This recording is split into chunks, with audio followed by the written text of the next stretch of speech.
ingin Berarti, tampil. berarti secara nggak langsung Bang Juma bilang orang luar sana juga penjajah semua gitu.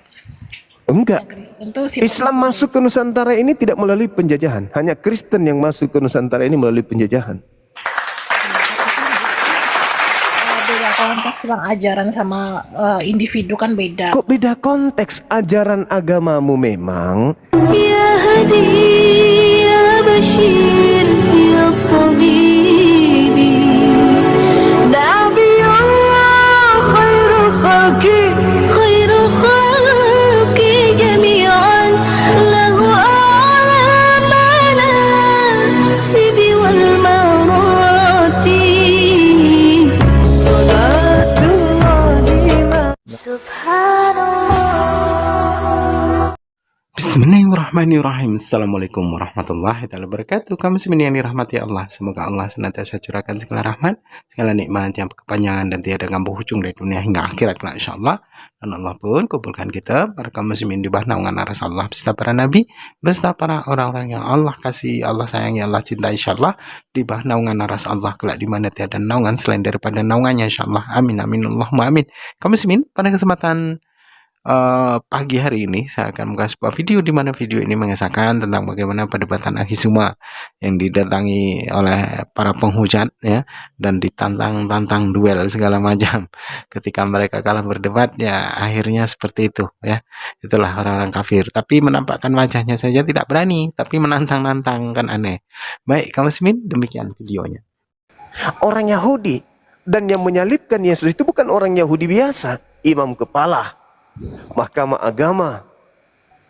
Oke, terus kemudian orang Parisi lagi. Orang Parisi ini dari sejak zaman dahulu itu mereka punya sekolah yang mengkaji tentang penafsiran tentang kitab Taurat, kitab Tanakh.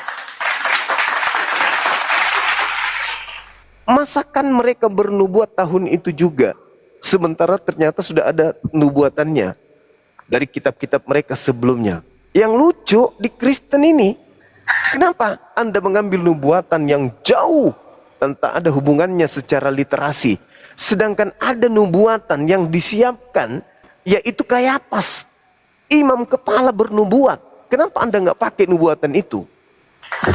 Yesus sudah dibuatkan untuk disalib. Yes, saya mengatakan ya, dinubuatkan berdasarkan Bible, tapi bukan di dalam kitab Perjanjian Lama. Nubuatan yang ada, yang muncul kemudian tentang Yesus itu adanya di Perjanjian Baru. Di mana itu? Yohanes 11 nomor 51-52. Kayapas bernubuat tahun itu juga bahwa Yesus harus mati untuk bangsa Israel. Nah, itu nubuatannya. Kenapa Kristen tidak mau pakai itu? Karena nubuatan itu tidak berdasarkan dengan dosa waris, tidak berdasarkan untuk mereka, tapi hanya untuk bangsa Israel saja. Oke, saudara Kanda, silakan. Dari sekte mana? Dari Islam, Abang. Ya. Dari Islam. Ya. Umur berapa tahun ini? Ya, nanti boleh minta naik lagi ya. Jangan sampai Anda goyang karena keislaman, masih anak-anak soalnya. Jangan sampai karena berdebat banyak, sering nonton debat, yang terpengaruh oleh sibilisis yang selalu kemudian mengajarkan sesuatu untuk mendoktrina orang lain untuk meninggalkan Islam. Halo Juma. Halo juga. Halo. Iya, saudara. Oke, saya mau membuat teriak-teriak Allahu Akbar, ya, itu Boko Haram. Akan saya susun strategi ya. Tonton nanti videonya ya. Anda ya. di sini itu, saudara Erik, sudah ini pertemuan kita Boko yang Haram kesekian. akan kubuat teriak-teriak Allahu Akbar, Allahu Akbar. Ya. Ini ingat sudah itu. Ini sudah berapa kali kemudian saudara naik di komal saya, bukannya menjawab pertanyaan atau berdiskusi dengan baik, malah Anda entah apa-apanya Anda ingin lakukan. Tidak ada yang takut sama kalian. Saya sendiri nggak takut. Mau 1000 mau 2000 kalian, saya sendiri pun saya nggak pernah takut sama kalian. Mati ya jannah. Apa yang saya takutkan? Kalian membunuh saya ya, saya insya Allah jannah. Ini buat apa? Ngancam-ngancam gitu, nggak perlu. Karena kami umat Islam itu agama jihad. Nah sekarang kalian diselamatkan oleh salib, kan gitu. Sekarang kalian diselamatkan. Penyaliban itu terjadi di tengah-tengah bangsa Israel. Anehnya kalian mengatakan itu sudah dinubuatkan di kitabnya Israel, sementara yang menyalibkan adalah para ahli kitab, dan tidak ada sedikit pun mereka merujuk kepada nubuatan yang kalian katakan itu. Siapa Bang yang Suma, salah? Bang Suma. Iya, silakan. Ini saya mau bertanya nih, coba satu pertanyaan. Tolong jangan diturun, jangan diturunin ya. Buka kamera dulu. Tolong ya. Buka kamera, Anda bisa sampai subuh di sini, mau berjam-jam bahkan 24 jam pun boleh. Buka kamera, silakan.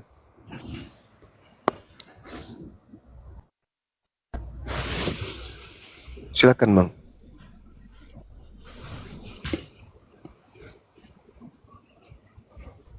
Silakan. Sudah gelap di sini, Bang Suma. Enggak apa-apa. Ini nih, satu saya pertanyaan. Ya.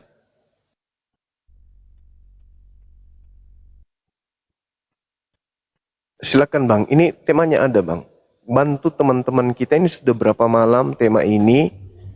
Kaitannya dengan tema ini belum ada Kristen yang bisa menguatkan keyakinan Kristen tentang Kristen itu sendiri berdasarkan dengan penyaliban. Jangan malah ke tema lain. Silakan.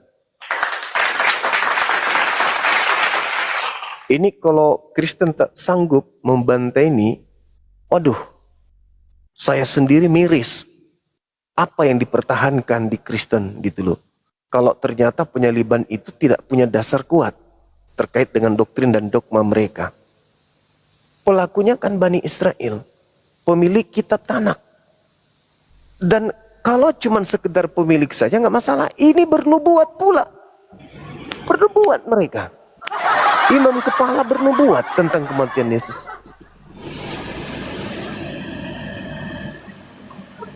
Silakan. Bang Suma, saya mau ini 1 menit aja, jangan diturunkan. Keyakinan saya masalah sejarah, Bang Suma. 1 menit aja, moderator. Ya, itu memang seperti yang saya pikirkan. Nabi Musa turun menyelamatkan, ini yang saya pikirkan ya, menyelamatkan Bani Israel. Terus mereka nggak mau mempercayai Nabi Musa. Kemudian ada penjajah Romawi, diturunkan lagi Nabi namanya Isa untuk menyelamatkan mereka, tapi malah mereka mau menyalib Isa itu. Kemudian 300 tahun atau 400 tahun setelah tidak adanya Isa di bumi,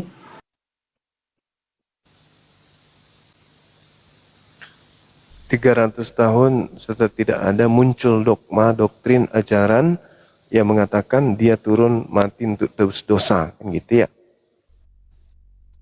Al-Quran datang membantai itu. Dan karena mereka kemudian tidak beriman kepada Quran, maka saya bertanya, apa yang melatar belakangi kemudian orang Yahudi ingin membunuh Yesus, sang ahli kitab? Dan ternyata semua yang naik ke sini karena kebencian, bukan karena dosa waris. Jadi apa yang mau dipertahankan kalau begitu? Lalu dari mana item-item dosa waris ini? Kalau ternyata sang pemilik kitab sendiri, ahli kitab, imam kepala mahkamah agama, justru tidak menemukan nubuatan itu. Nubuatan itu justru nggak ada. Yang ada mereka buat nubuatan tahun itu juga. Dan nubuatannya apa? Yesus harus mati untuk bangsa Israel. Mati karena apa? Untuk menyelamatkan Israel dari perampasan hak dari bangsa Romawi. Kan apes. Apes gitu loh. Apes sama sekali. Apes. Lalu apa yang mau dibanggakan kalau gitu? Gak ada. Dosa waris gugur. Keselamatan karena salib gugur. Lalu apa yang mau dijadikan sebagai landasan? Cuma kan menanyakan latar belakang, belum nyampe ke penebusan. Kenapa bisa gagal? Penebusan itu Bang, penebusan itu muncul dari konsep yang dari Kristen aja. Kan itu Sekarang yang Kenapa Se- kalau sekarang- dalam ceritanya sudah sekarang dikatakan yang- duluan penebusan, dia bakal tidak ada sekarang- penyaliban. Sekarang yang tahu tentang penebusan dosa berdasarkan dengan kitab orang Yahudi itu Kristen atau Yahudi? Yahudi. Nah, Yahudi. Ada nggak Yahudi mengatakan membunuh Yesus untuk nebus dosa?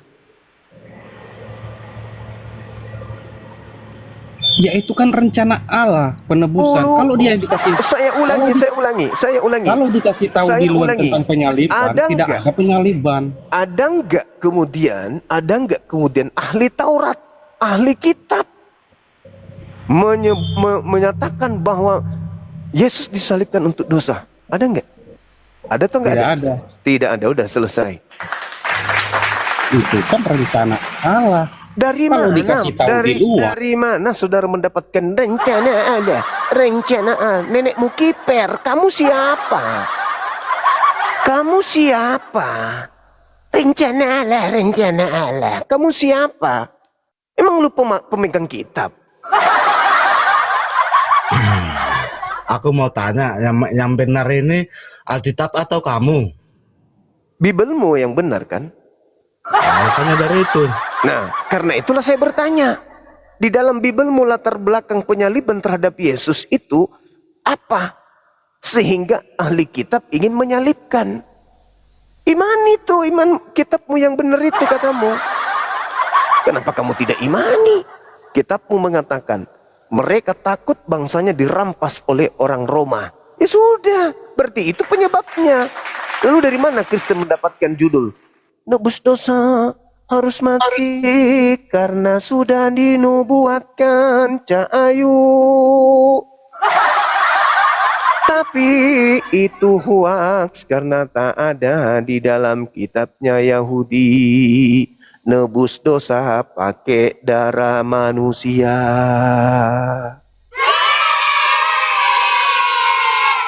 Mana dalilnya? Mana orang Yahudi, ahli Taurat, imam kepala, mahkamah agama menyalib Yesus karena dosa mereka? Sebagaimana ajaran Paulus, Kristus telah menebus kita dari kutuk hukum Taurat. Apa? Dari mana itu ilmu? Pemahaman gimana, Bang Juma? Ya, silakan buka kameranya. Buka kamera, Bang. Buka kameranya, Bang. Gak usah buka kamera. Lah, buka dong. Bisa ya. Buka kamera. Sorry teman-teman. Kram kakinya. Ayo. Buka. Silakan naik buka kamera teman-teman sekalian.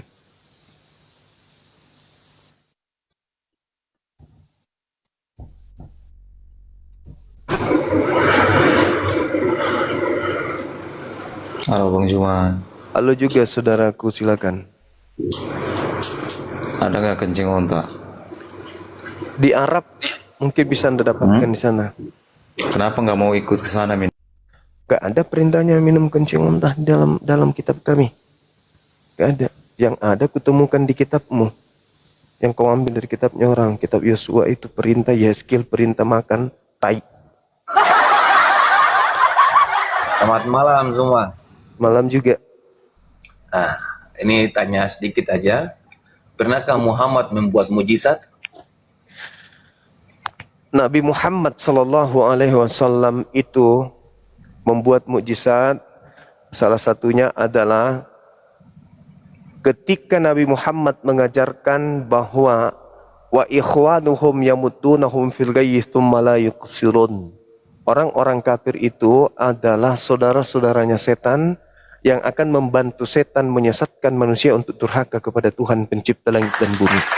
Hari ini kami membuktikan, kemarin, hari ini, dan besok, kebenaran tentang ucapan Nabi Muhammad ini tidak bisa terbantahkan.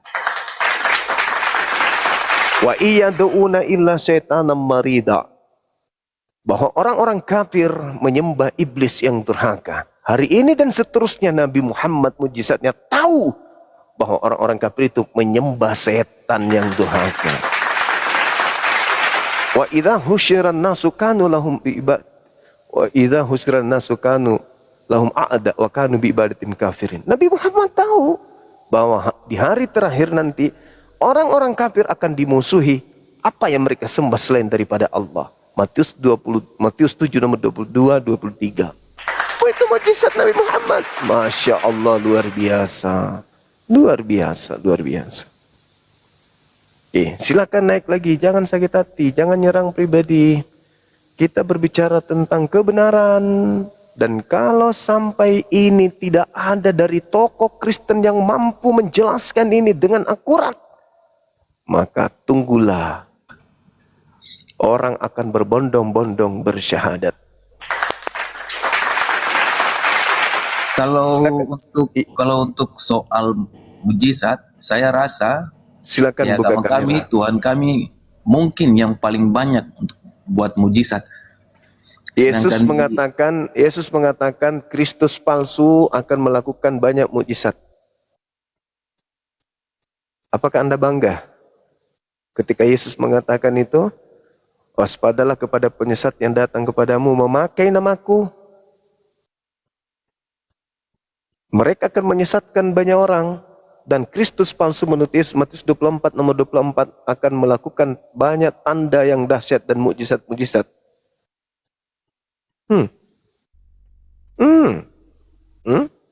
Tanda-tanda penyesat adalah melakukan banyak mukjizat.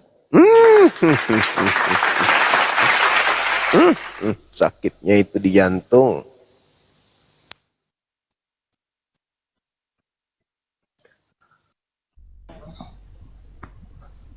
Hati-hati jual mukjizat, karena syarat menjadi penyesat itu, kata Yesus, banyak melakukan mukjizat. Izin Bang Zuma sebentar. Iya, Dinda. Assalamualaikum Bang Zuma. Teman-teman di bawah, saya minta tolong yang Kristen kalau naik open cam, open kamera ya, untuk menghargai guru kita, Guru Nda Zuma. Kami menghargai Anda, Anda menghargai kami. Saya tunggu Anda naik ke atas untuk open cam gitu ya. Teman-teman muslim ditahan dulu. Saya izin turun, terima kasih. Assalamualaikum. Saya izin nyimak di bawah. Dindaku, Masya Allah, luar biasa. Sahabat-sahabat sekalian, Dinda Ardiansyah itu seorang doktor. Tapi beliau masih juga ada di sini hanya sekedar untuk mendampingi abangnya. Assalamualaikum warahmatullahi wabarakatuh. Waalaikumsalam warahmatullahi wabarakatuh. Mbak Adi naik lagi, jangan turun dulu 5 menit. Gurunda rehat dulu 5 menit, minum dulu. Siap. Keren Mbak Adi naik dulu, Mbak Adi. Allah. Dari tadi udah hampir 3 jam ini Gurunda. Iya betul. Tutup dulu kameranya Gurunda. Oke. Teman-teman jangan kemana-mana dulu, 5 menit ya, 5 menit. Oke, sahabatku, Masya Allah, luar biasa perhatian antum semua. Luar biasa. Lanjut. Kita kasih Gurunda rehat dulu guys. Ya, Dinda Ardiansyah naik ke atas. Bagaimana menurut kalian berdua ini, adik-adik saya ini berdua, terkait dengan tema yang begitu sederhana, tapi ini adalah pondasi. Seibarat ketika dikatakan dalam Al-Quran, alladzina yarithunal firdaus, mereka yang melaksanakan salat dengan khusyuk, kepada mereka diberikan warisan surga Firdaus. Mereka kekal di dalamnya, khalidina fiha abada. Mereka kemudian dalam surga itu kekal selama-lamanya. Nah, kalau ternyata tidak ada dasar pijakan itu diajarkan oleh Nabi Muhammad, tidak ada dasar pijakan itu, tapi kita hanya mengimaninya secara doktrin, dogma, maka bagaimana perasaan kalian? Ternyata kita temukan bahwa tidak ada rupanya perintah sholat itu. Tetapi dijanjikan Firdaus bagi orang yang sholat. Tapi ternyata perintah sholatnya nggak ada dari Nabi Muhammad. Itu gimana menurut perasaan kalian sekarang ini? Ketika menemukan kecewa? Ya, sangat-sangat kecewa Gurunda. Nah, ini dia. Kaget Pasti. Ini dia yang terjadi. Penebusan dosa. Salib menebus dosa. Salib menyelamatkan. Salib itu bla bla bla bla bla bla bla bla bla. Dan kalau mereka ditanya, apa latar belakangnya? Mereka akan mengatakan, oh itu sudah diajarkan, kemudian dinubuatkan. Pelaku penyaliban itu adalah pemilik kitab yang konon menubuatkan. Satu.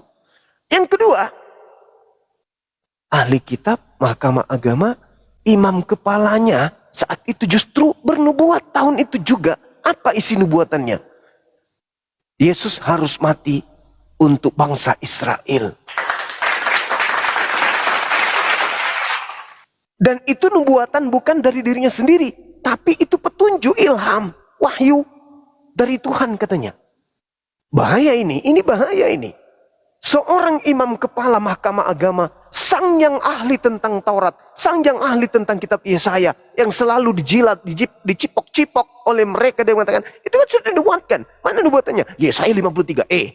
Ada ahli kitab, ada imam kepala mahkamah agama, orang Farisi, menyalibkan Yesus, bahkan mereka mencari kesaksian-kesaksian palsu hanya sekedar untuk menyalibkan.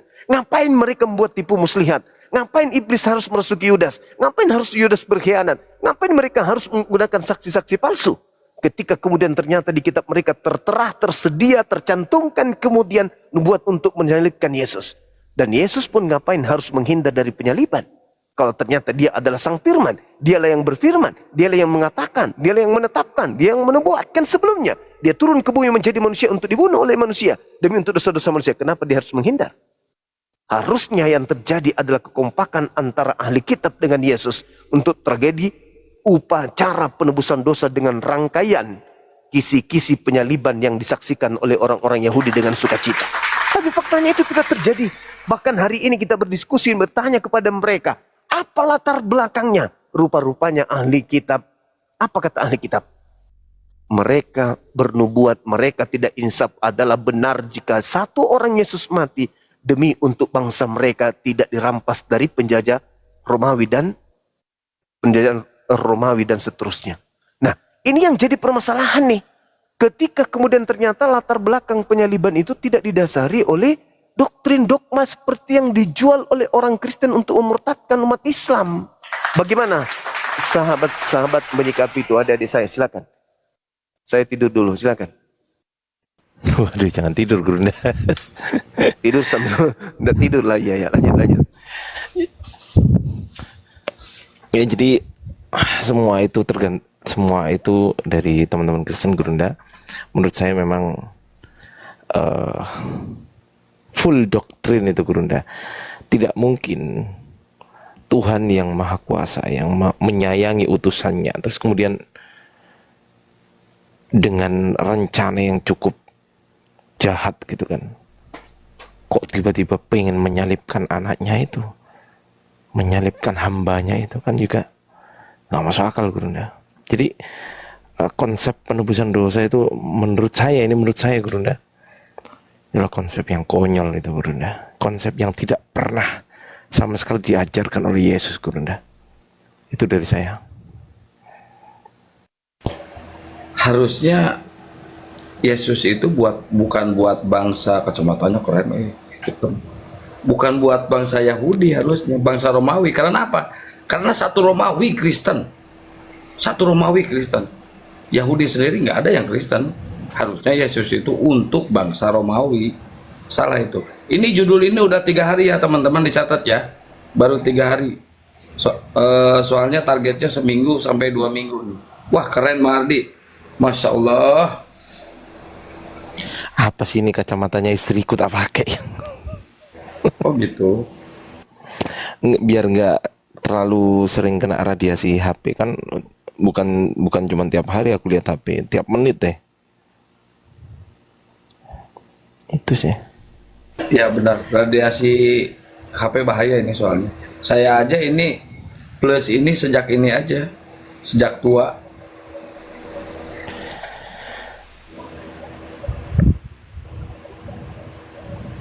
Gurunya masih istirahat ya?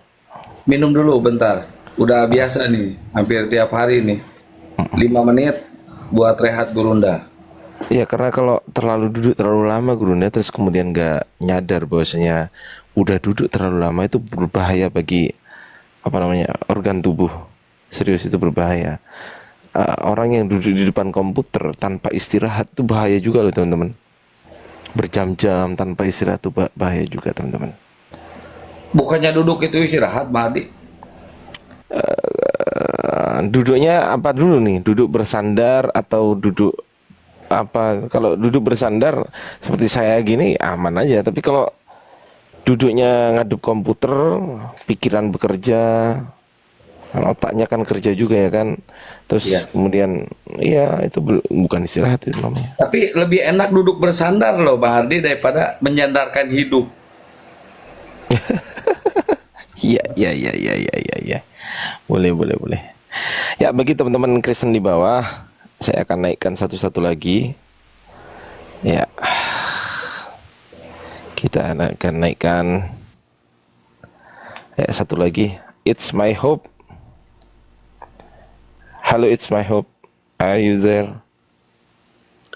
Halo, selamat malam. Are you Christian? Ya, Kristen Bang. Kristen. Berarti saya stay dulu di bawah ya, sambil lihat-lihat, soalnya banyak. Sini aja. Enggak, saya mantau di bawah biar nggak kesannya nggak keroyokan. Nanti kalau udah ini baru, oke? Enggak, nanti kalau guru udah masuk, dulu. kita turun Ya berdua. Bang, sudah. Sini aja Kang. Kalau nanti guru udah masuk, kita turun berdua. Gimana, it's my hope? Salam damai semuanya buat kita malam ini ya abang-abang semua. Ini baru masuk juga, ini tadi baru bangun dari tidur. Karena pagi sebentar harus berangkat dini hari. Oh gitu. Jadi ini temanya tentang. Ini lu mau debat atau mau curhat kehidupan? Bukan Bang, ini mau menjelaskan dulu kan sebelum masuk kan Bang. Ini temanya tentang penyalipan ya. Latar belakang ya. Iya, latar belakangnya penyalipan itu dimulai dari bangsa apa Bang? Baik, ini kan Yesus kita tahu bersama, ada juga versi Tunggu dulu kan sebelum ke abang, teman-teman tunggu sebelum ke abang lanjut. Ini nanti kalau guru udah monitor, saya izin turun ya Bang ya, karena saya tetap jaga komal ini, dan teman-teman di bawah yang mau follow Akang Kian Santang Bang juga follow saya, dan belum follow Bang Zuma, silakan di follow teman-teman, gratis, tanpa berbayar, tanpa persembahan kasih, tanpa perpuluhan, bagi yang mau aja. Saya cuma minta di follow, saya nggak minta koin ya, saya cuma minta di follow supaya Anda tidak ketinggalan live kami gitu aja. Kalau ikhlas silakan di follow, kalau nggak ikhlas saya nggak ada masalah. Oke, lanjut Bang, silakan. Baik Bang, tadi pertanyaannya kan Yesus di open cam dulu Bang. Lupa oh ya, sampean. siap Bang. Di mana nih Bang open camnya nih? Sorry Bang, agak dia belum bisa open cam. Aduh, kalau belum bisa open cam gimana ya ini ya? Ini karena ini dia tapi nggak apa-apa ya teman-teman ya. Kan apa namanya? Ini belum bisa kalau ini. Kalau ini belum bisa, bukan nggak mau. Jadi gini teman-teman, beda cerita antara orang yang tidak mau open cam tapi dia bisa, sama orang yang nggak bisa open cam tapi dia mau. Ini berbeda. Nggak apa-apa, kita hargai dulu. Nggak ada opsinya nih Bang, hanya mikrofon aja nih Bang. Sorry Bang. Iya nggak apa-apa Bang. Silakan Bang. Tadi pertanyaan tadi kan gimana Bang tadi? Yesus dari mana? Ya, inisiasi penyalipan itu, latar belakang penyalipan itu kan pasti diinisiasi, betul nggak? Iya betul. Itu dari siapa Bang? Itu dari Israelnya, Yahudinya. Dari bangsa Yahudi ya, Bani Yahudi Israel ya. ya. Apa Bang? Kira-kira latar belakang apa yang menyebabkan hal itu terjadi Bang? Kalau saya ya, kalau bukan menurut saya Bang ya, yang sepengetahuan saya saja Bang. Iya. Ya kan dari kecil memang Kristen Bang ya. Ini kan sebenarnya alasan itu tuh mungkin ada dua Bang ya, ada teologis yaitu tentang kepercayaan, dan mungkin yang kedua itu politik pada masa itu. Kalau teologisnya itu karena Yesus datang itu kan tidak diketahui sebagai seorang Mesias yang diyakini bukan agama sih, kaum Yahudi. Bang, ini mohon maaf, izin. Ya? Ini yang saya tanyakan bukan dari Kristen ya Bang ya? Iya. Kalau dari Kristen, pasti jawabannya penebusan dosa. Tapi pertanyaan saya bukan dari Kristen. Karena inisiasi penyalipan Yesus bukan dari Kristen, sepakat? Iya, sepakat. Nah, dari siapa? Ya ini dari orang Yahudi sendiri Bang. Ada masalah apa Bang? Orang Yahudi kok ingin menyalibkan Yesus? Masalahnya di mana? Ya yang pertama, Yesus diyakini bukan seorang Mesias. Terus? Bukan Mesias yang dijanjikan Allah datang menyelamatkan bangsa Yahudi. Ya terus? Yang pertama. Terus yang kedua, Yesus sendiri itu dalam masa hidupnya dia banyak bertentangan dengan orang-orang Yahudi, termasuk para guru-guru besar, imam ulama, termasuk merusak bait Allah, menghancurkan rumah ibadah di situ yang sudah disalahgunakan oleh orang Yahudi itu sendiri. bukan apakah dari pihak Yahudi Yesus disalibkan itu karena masalah politik atau masalah penebusan dosa bagi orang Yahudi? Saya tanya. Ada nggak orang Yahudi yang meyakini bahwasanya penyaliban Yesus itu untuk menebus dosa mereka orang Yahudi? Saya tanya orang Yahudi ya. Orang Yahudi, silakan. Orang Yahudi. Kalau yang saya tanyakan orang Yahudi kan. Iya, Kalau orang Kristen, oke lah, saya tahu jawabannya orang Kristen seperti Anda. Saya tahu pasti itu penebusan dosa dan lain sebagainya. Tapi saya nggak tanya orang Kristen. Saya tanya asal usulnya itu. Baik, kalau untuk menurut yang saya lihat, bukan saya lihat ya, maksudnya informasi dan ilmu yang saya dapatkan itu untuk orang Yahudi sendiri itu ada sebagian yang meyakini itu penebusan dosa. Di mana tertulis, Bang? Jadi memang tidak. Di mana, Bang? Pak. Jadi begini. Coba kasih saya ayatnya, Bang. Ya, kalau misalnya ini kita bicara dua sisi, Bang ya.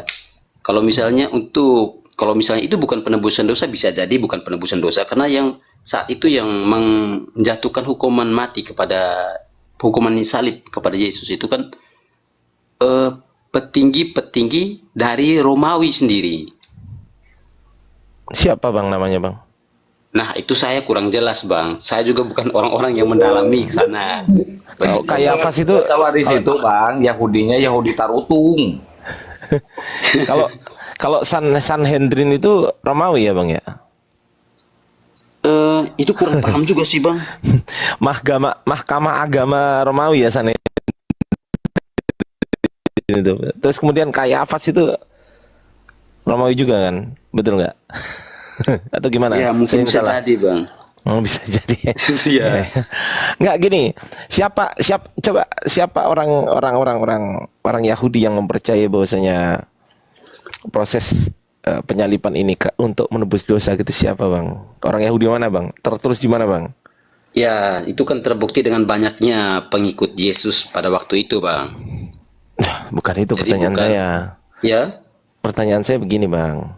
Kan orang Kristen mempercayai latar belakang Yesus disalibkan untuk penebusan dosa orang Kristen, betul? Betul. Orang Yahudi apa? Apakah orang Yahudi menyalibkan Yesus karena Yesus ini hendak menebus dosa manusia? Orang Yahudi yang saya tanya. Orang Yahudi ya? Ada nggak? Coba apa latar belakang? Ini kan latar belakang penyaliban. Iya. Iya. Ada nggak orang Yahudi yang mempercayai itu? Ya, kembali lagi, Bang. Menjadi Kristen itu kan sebenarnya dari Yahudi itu sendiri, Bang. Astagfirullahaladzim. Jadi kan seperti ini. Di mana orang Yahudi disebut Kristen di kitab Abang? Nggak ada, Bang. Ya, Kristen itu kan dari setelah Yesus mati, Bang. Nah, itu yang jadi masalah. Iya. Berarti kesimpulannya kalau setelah Yesus mati, Yesus nggak kenal Kristen. Betul? Pernah nggak Yesus mengaku mengenal Kristen gitu? Pernah nggak? Ya. Dan dari Yesus datang pun dia tidak membawa ajaran agama apapun sebenarnya, Bang. Astagfirullahaladzim. Bukan itu pertanyaan saya. Pertanyaan saya bukan itu. Pertanyaan saya, pernah atau tidak Yesus mengenal Kristen? Dia pernah nggak? Tidak. Nah, tidak. Oke, 1 poin. Kedua, kalau menurut orang Kristen, penyaliban Yesus dilatar belakangi karena penebusan dosa. Itu menurut orang Kristen. Pertanyaan saya, kalau menurut orang Yahudi, penyaliban Yesus dilatar belakangi apa? Kalau menurut saya ya kembali seperti tadi, Bang, jawaban saya. Apa?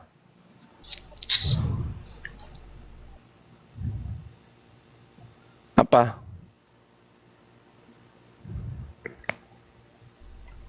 Apa? Loh.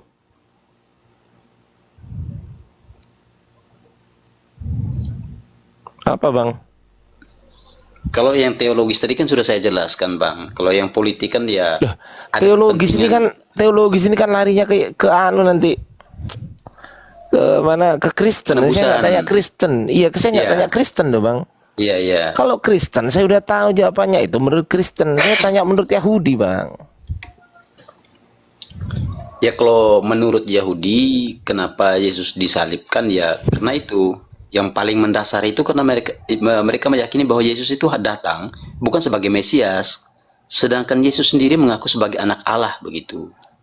Iya, kenapa kok harus disalib gitu loh? Abang tuh nggak mikir apa Yesus ini adalah ancaman gitu loh bagi pemimpin-pemimpin Yahudi pada saat itu. Abang nggak nyadar itu? Iya, iya. Makanya itu saya bilang tadi kan, Ancaman untuk apa? Ancaman. Mereka tuh Yesus itu merupakan ancaman bagi mereka. Abang nggak ngerti? iya, tadi kan saya sudah jelaskan, Bang. Oke, Saya stop. kan mengatakan itu kan Yesus sebagai ancaman dan menganggap bahwa dia adalah raja orang Yahudi. Oke, stop. Berarti latar belakang penyaliban Yesus, saya ulangi lagi, latar belakang penyaliban Yesus menurut sejarah orang Yahudi bukan karena penebusan dosa, betul? Ya, betul, bisa jadi. Berarti loh kok bisa jadi? Iya. Bisa jadi tuh nggak pasti. Ini pasti ini bang. Memang itu yang terjadi. Kok nggak gimana sih? Gurunda. sorry Gurunda. Silakan Bang Zuma. Udah monitor Gurunda ya. Afan Gurunda. Monitor abangku. Bang.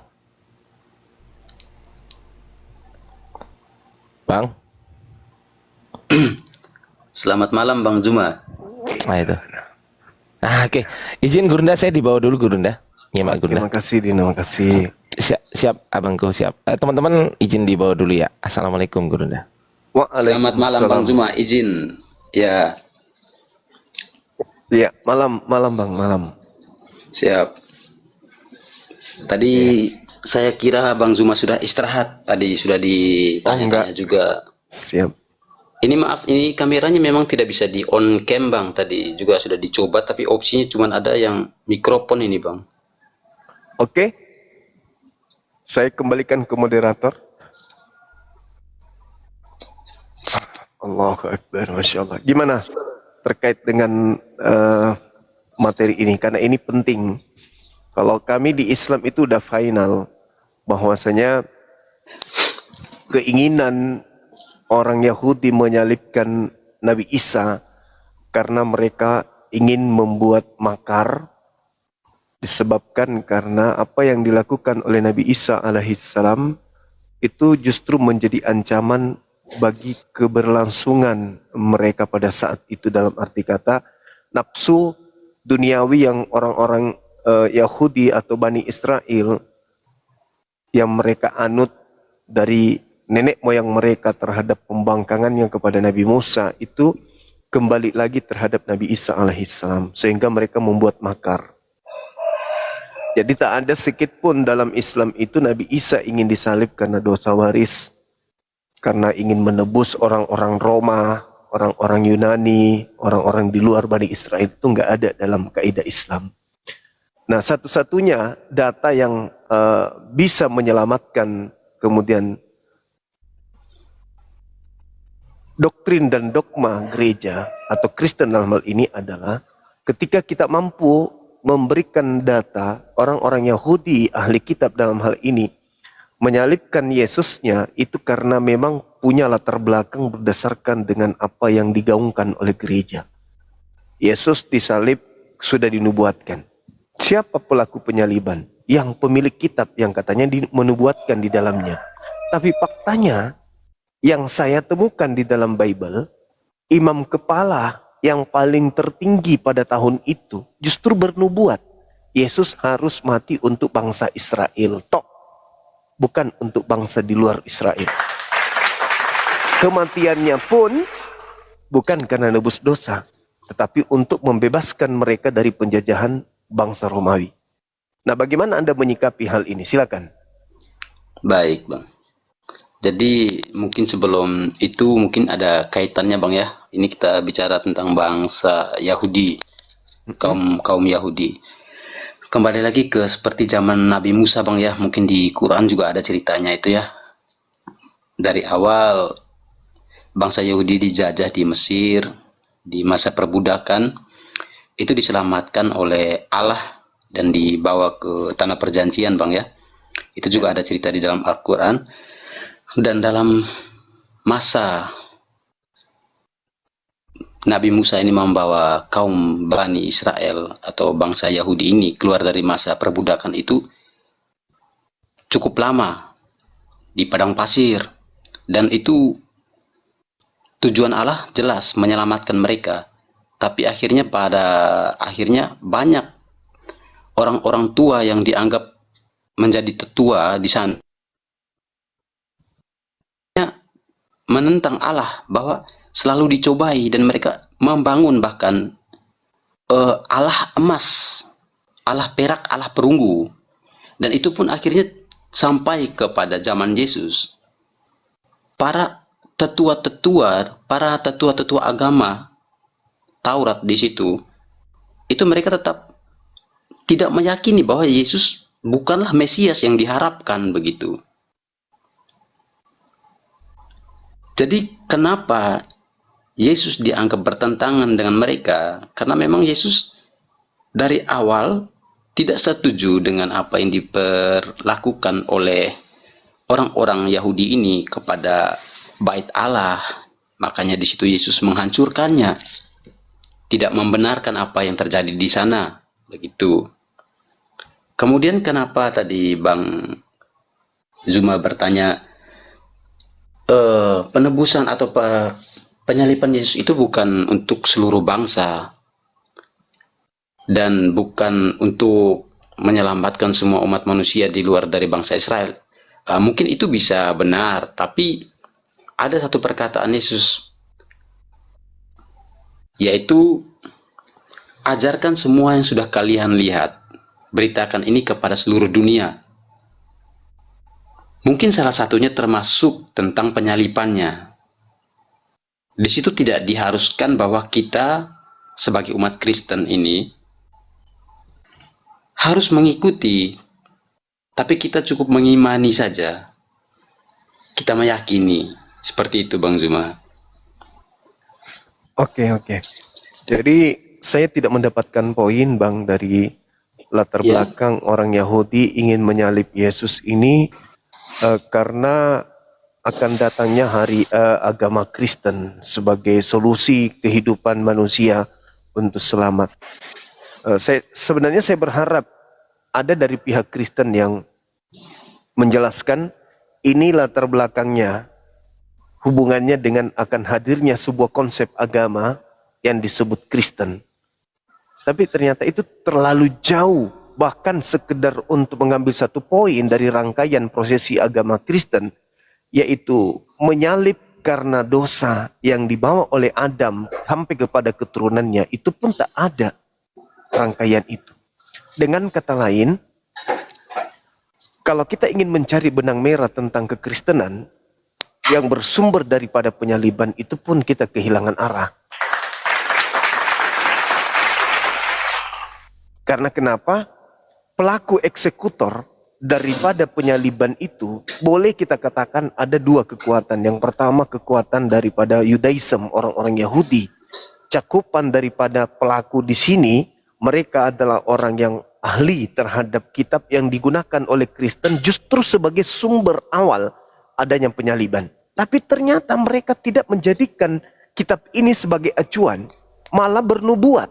Yesus harus mati tahun ini juga untuk menyelamatkan bangsa Israel dari perbudakan Romawi. Baik. Ya, ini yang membuat saya juga bertanya-tanya itu loh. Apa yang bisa membuat orang Kristen itu bertahan di agama ini, sedangkan salib ini tidak memiliki dasar pondasi yang kuat. Ketika dikatakan sudah dinubuatkan, tidak ada nubuatan itu. Mereka orang Kristen hanya mengambil terjemahan kitabnya Yahudi lalu cocokologi. Sementara sang pemilik kitab adalah eksekutor daripada penyaliban, justru bernubuat. Tahun itu juga, bukan malah menjadikan kitab-kitab yang dijadikan sebagai acuan oleh Kristen untuk mengatakan salib itu sudah dinubuatkan. Lucunya lagi, sajian yang saya berikan kepada orang-orang Kristen adalah sajian yang diramu sendiri dalam kitab Bible, di mana di dalam Yohanes 11 nomor 51, 52 dan seterusnya, di situ ada nubuatan yang muncul spesialis untuk Yesus. Tapi kenapa Kristen menutup mata tentang itu? Yesus dinubuatkan oleh imam kepala. Apa isi nubuatannya? Yesus harus mati. Untuk siapa? Untuk bangsa Israel. Mati dari mana? Dari menyelamatkan bangsa Israel dari perampasan orang Roma, bangsa Roma. Jadi, terkait dosa waris, nembus dosa Kristen, bla bla bla bla bla bla, itu tidak memiliki dasar pijakan sama sekali. Kalau dikatakan, oh enggak, Bang Sumang keliru. Kenapa? Sudah dinubuatkan. Yang menyalib Yesus justru bikin nubuat. Ngapain kalian mengatakan itu nubuatan untuk Yesus? Ada satu mungkin yang bisa menolong. Misalnya di dalam Lukas 24, nomor 44, nomor 45, nomor 46. Harus digenapi semua yang tertulis tentang aku di dalam kitab Taurat, dalam kitab Nabi-Nabi, dalam kitab Mazmur. Rangkaiannya, bahwa Mesias harus mati dan bangkit pada hari ketiga di antara orang mati. Apesnya tidak ditemukan dalam Taurat. Tidak ditemukan dalam kitab Nabi-Nabi dan tidak ditemukan dalam kitab Mazmur. Hal itu artinya ada upaya untuk menggiring opini bahwasanya penyaliban itu memang sudah dinubuatkan. Tapi sayangnya orang yang terpelajar kemudian mencari data di dalam Mazmur, dalam kitab para nabi, dalam kitab Taurat, Mesias mati dan bangkit pada hari ketiga, itu ternyata nggak ditemukan.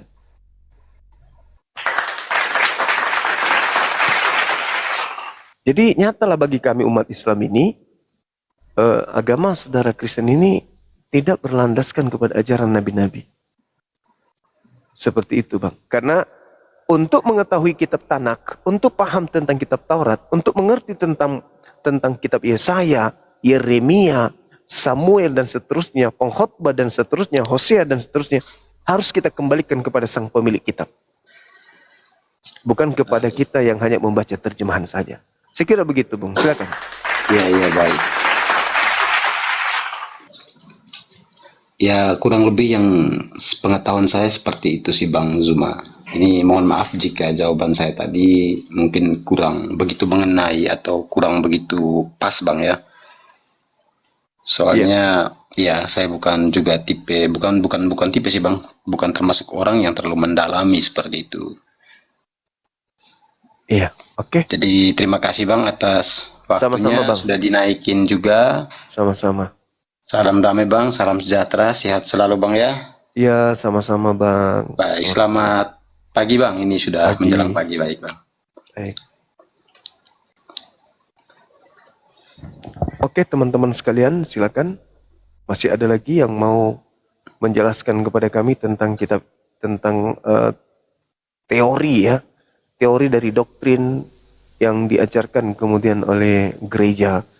Kalau kita melihat nih ya, teman-teman sekalian. Saya kasih data nih, contoh. Misalnya di dalam Markus 2. Markus 2 nomor 5. Yesus mengajarkan apa? Yesusnya mengatakan bahwa bertaubat sebelum kemudian ada konsep penyaliban. Yesus mengajarkan dosamu telah diampuni. Kalau dosa telah diampuni, apa masih butuh lagi penyaliban? Dalam konsep penebus dosa? Enggak. Di dalam Matius 9 nomor 2. Dosamu telah diampuni. Belum ada penyaliban. Orang-orang sudah diampuni dosa-dosanya. Jadi enggak perlu lagi ada penyaliban. Kemudian di kitab mana lagi dikata? Banyak dalam kitab saudara kita Kristen. Lukas 7:48, 1 Yohanes 1 nomor 9. Dosamu telah diampuni, dosamu telah diampuni, dosamu telah diampuni. Itu belum ada penyaliban. Jadi buat apa penyaliban nebus dosa kalau Yesus sendiri mengatakan dosamu telah diampuni? Dosamu telah diampuni. Untuk apa lagi? Dan memang ternyata penebusan dosa dengan darah Yesus mati dicurahkan di atas salib itu tidak melatar belakangi terjadinya penyaliban. Nah, kita minta kembali kepada saudara Kristen, mungkin bisa. Mungkin ada yang terselip dari cara saya, dari masa saya belajar Bible, ada yang terselip yang tidak sempat kemudian saya ketahui. Mungkin dari teman Kristen yang bisa membantu. Silakan.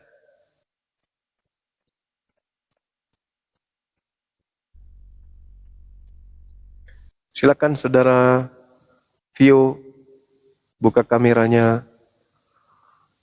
Dari sekte mana?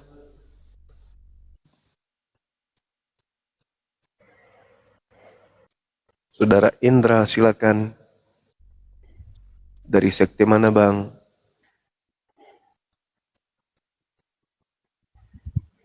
Ada di bawah Dinda, mau diundang naik atas nama Mancing. Siapa Mancing ya? Namanya Mancing. Marah-marah dia tuh.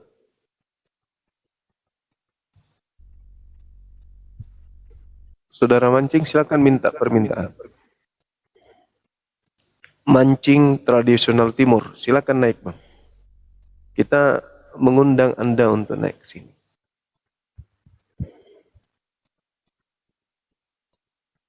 Saudara mancing tradisional timur minta permintaan, segera kita diskusi baik-baik. Oke, silakan. Silakan saudara mancing naik ke sini.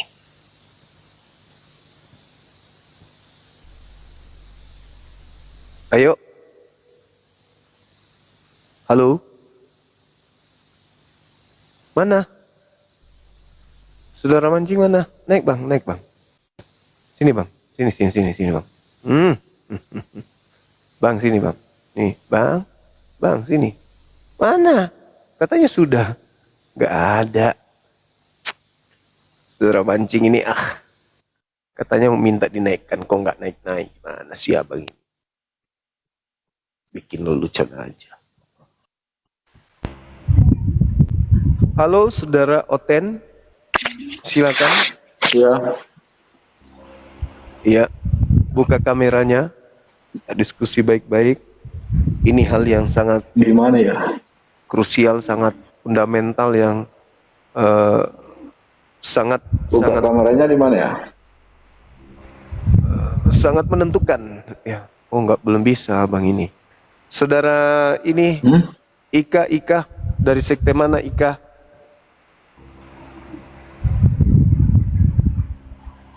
Ika dari mana? Ika. Mengoroi. Mana tadi si pancing ini? Katanya mau diskusi saudara mancing. Naiklah sini. Halo.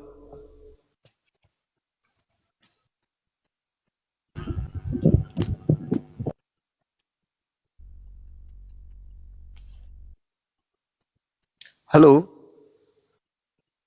Selamat malam, saudara. Malam, Bang. Biar. Iya. Dari sekte mana? Gimana kabarnya, Bang? Sehat, Bang? Sehat. Dari sekte mana, Bang? Makasih nih, udah ikut gabung. Oh iya. Silakan. Dari sekte mana? Dari Jawa, Bang. Tegal. Dari Tegal.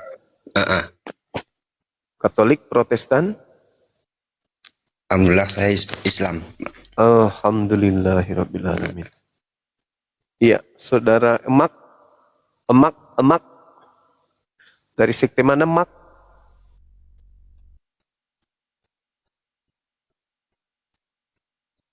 Cakaru di Indonesia, teman-teman. Yang naik juga ada, tapi membisu. Diam-diam baik.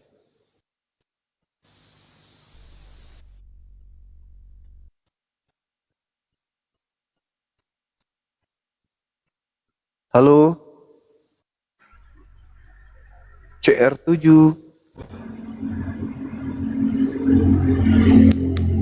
Halo, selamat malam.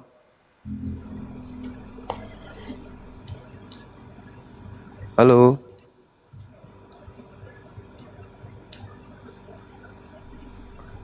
dalam suhu.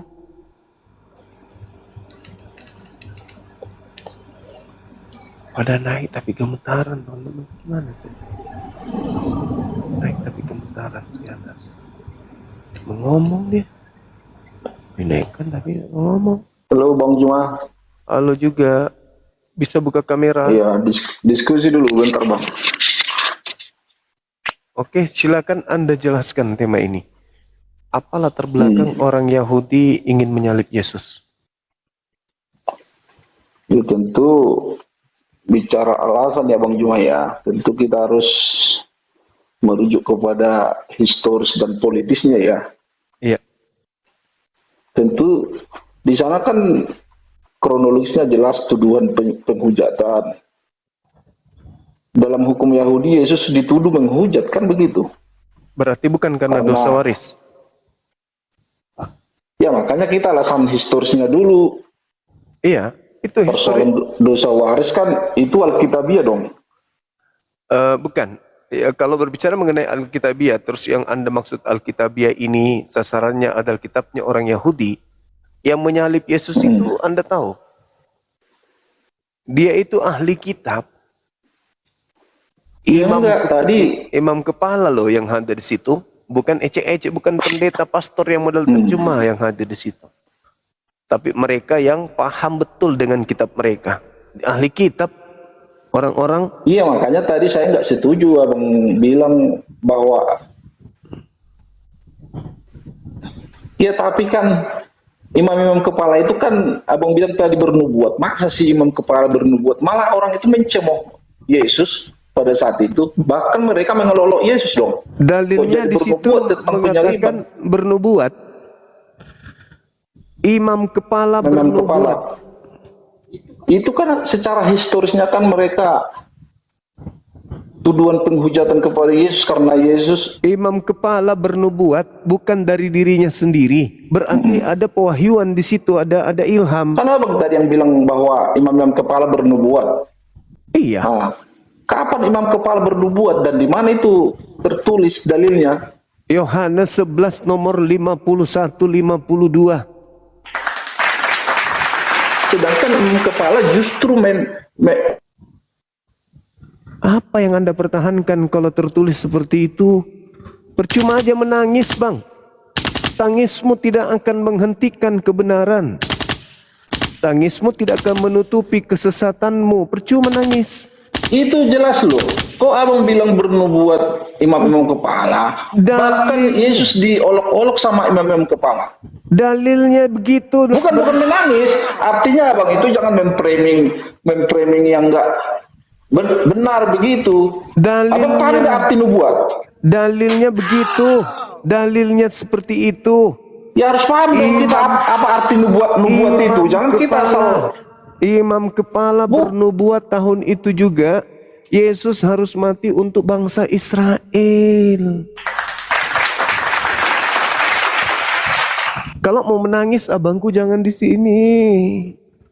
Nangis itu di kamar aja, tutup kamar dari dalam, jangan di sini. Dalilnya di mana? Orang dalilnya seperti di Matius 27 ayat 1 dan Mazmur itu jelas bahwa kenapa jadinya ke Mazmur? Bahkan para imam-imam kepala mengolok-olok Yesus. Tidak berlaku Mazmur di situ. Bukan masalah tidak berlaku, artinya kita harus survei dong.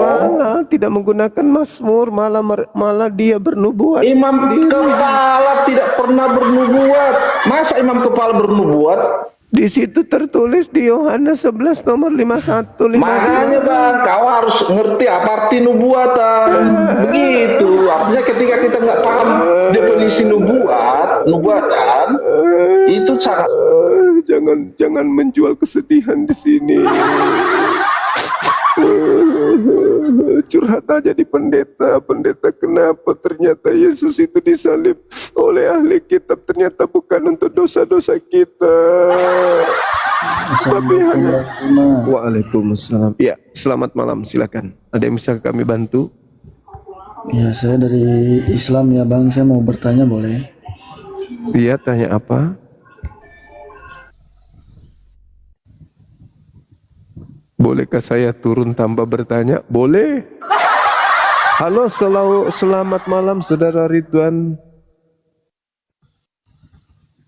Halo. Halo. Halo. Halo.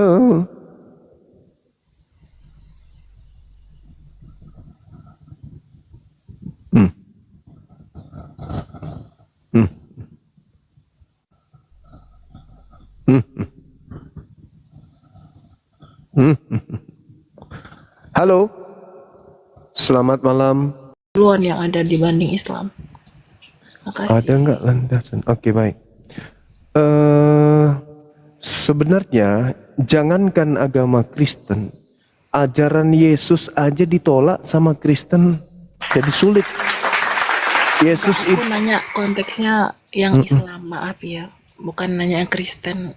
iya, Yesus itulah Kristennya. Anda kan bertanya, ada nggak dari konteks konsep Islam, Kristen mengakui Islam? Ya nggak mungkin lah. Lawang ajaran Yesus aja ditolak sama Kristen kok. Tapi kalau kita lihat di dalam kitabnya Kristen, Yesus itu disebut juru selamat. Bang Juma ngerti nggak sih maksud pertanyaan aku? Apa itu? Gini loh, kenapa sih kalian itu memaksakan kalau agama di kitab kami itu ada nama Nabi Muhammad, padahal jelas-jelas nggak ada gitu loh. Nggak ada siapa yang memaksakan. Yang memaksakan justru kalian gitu loh. Kalian memaksakan agama kalian itu seakan-akan Islam. Itu yang betul. Bukan kebalik ya. Enggak dong. Banyak yang komal-komal gitu yang bahas kayak gitu soalnya. Enggak dong, tidak ada masjid yang bernama Masjid Yesus Kristus.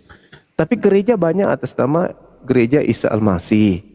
Kemudian kitab kami terjemahannya tidak ada tertuliskan nama Theos, Yahweh. Tapi di kitab kalian itu bertaburan nama Allah di situ. Bahkan sampul kitab kalian itu kalian sebut Alkitab. Kalian tidak pernah menyebutnya, kaku menyebutnya Bible atau Biblika atau Biblos. Kalian lebih familiar menyebut Alkitab. Sementara Alkitab itulah kitabnya umat Islam. Kalian yang mengklaim diri kalian itu tampil seperti Islam, padahal kalian itu ajaran dari Barat, gitu loh. Abang.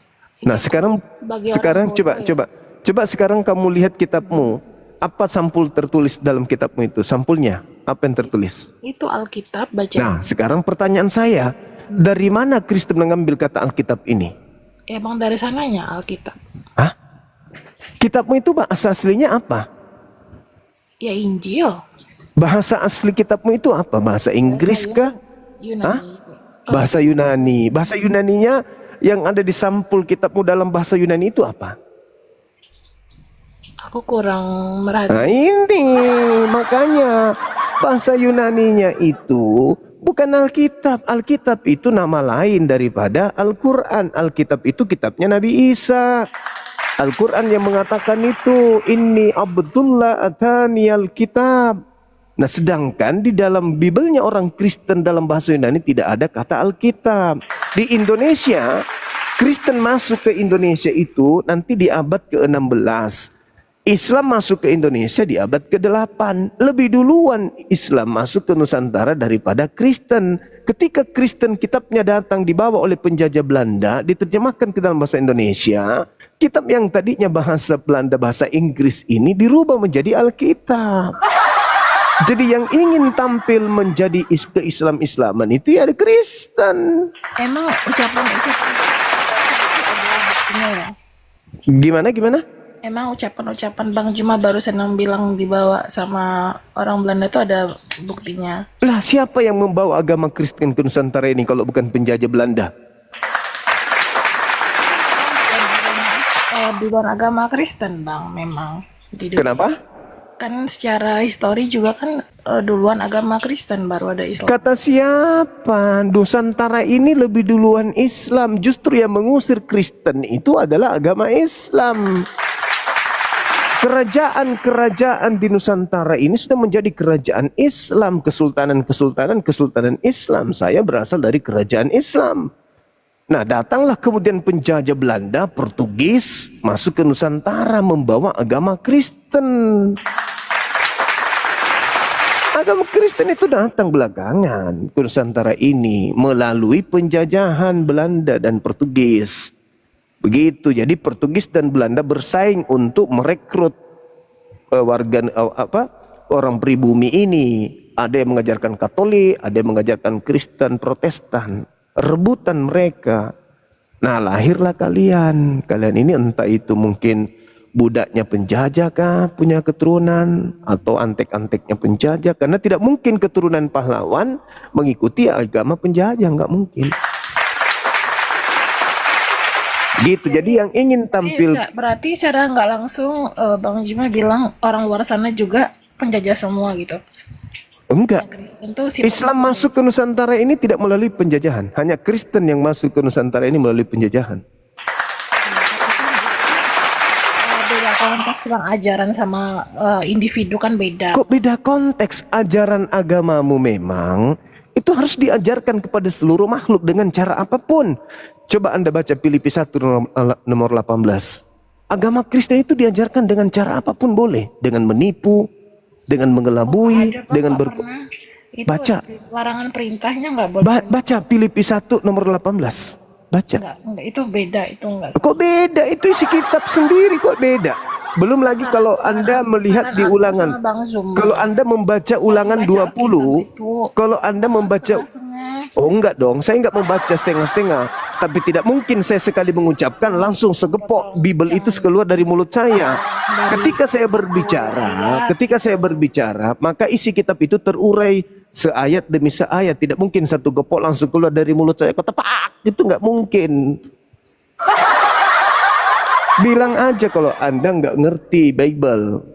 Belanda mempraktekkan ulangan 20, nomor 10, nomor 11. Taruhlah saya memang nggak pintar, tapi Nah, makanya wajar Anda jadi Kristen. bawah dia ilmu.